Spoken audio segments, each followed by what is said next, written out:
Greetings survivors and friends, SHADOWFRAX here with another info dump on what's coming down the pipes as far as Rust development's concerned, and first up this week is another week. And if you know that this is where the team are unshackled for a few days to do whatever they really want, and once they've been tasered, handcuffed and brought back to their desks, they then get on with working on some interesting side projects, which I must hasten to add may or may not ever make it into the game. So, let's see what's in progress there. And first up, voxel raiding. No, not RAM raiding with a voxel. Rather, that building blocks could be destroyed much more granularly and, well, I think this video illustrates it best. Explosives could more realistically do damage in radius of the blast and offer some more interesting raiding and defense strategies, with each wall being made of 16 smaller segments. And on the flip side of the wall, repairs could also slowly fill in gaps rather than an entire block at a time, and I believe the idea is that unless all segments of a wall are destroyed, the wall would still technically exist and could be repaired. Not sure if decay could work in the same way, but I'm guessing yes. You may remember me sharing this handheld Rust console from a previous hack week. Well, artist Tom has followed up with a Gamagotchi this time round, which he himself admits is a bit of a silly project. I mean, fancy having the responsibility of keeping a character in a game fed and alive while in a game where you're keeping a character fed and alive whilst probably failing to do so in real life.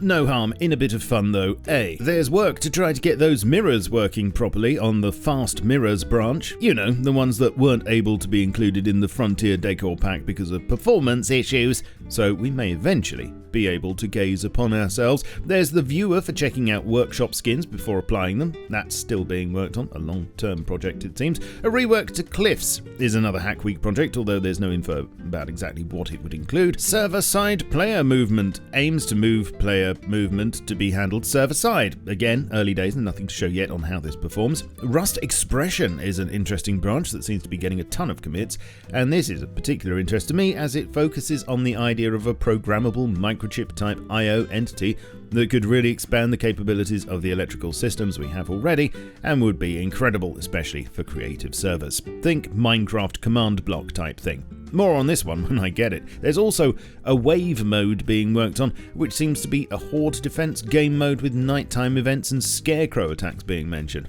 Ooh. All of these, of course, being Hack Week projects, are in no way guaranteed to be in the game, although we know some, of course, do end up being added, such as the chat emojis for one, but as always, they are all subject to change, and only time will tell. In other news, there have been a couple of optional server and client updates for a few bugs that were introduced recently, and the top storage adapter slot on the tool cupboard's being moved closer to the center so the input doesn't get blocked by walls. To works in progress now, and there's quite a bit here, with the Nexus system having some more commits this time to add clan score events, which will both gain and lose points for your clan, depending on your actions, such as killing unarmed players, bad, or destroying a tool cupboard owned by another clan. Good! There's a new version of the power plant being worked on apparently, still in the grey box stage at the moment, so no details to share yet. Tutorial Island is being worked on quite hard, still a way out though, and a new Benelli M4 shot is being made round the back. Again, nothing to show yet. There are new building skins, such as the Frontier one, as shown previously, and this may I believe be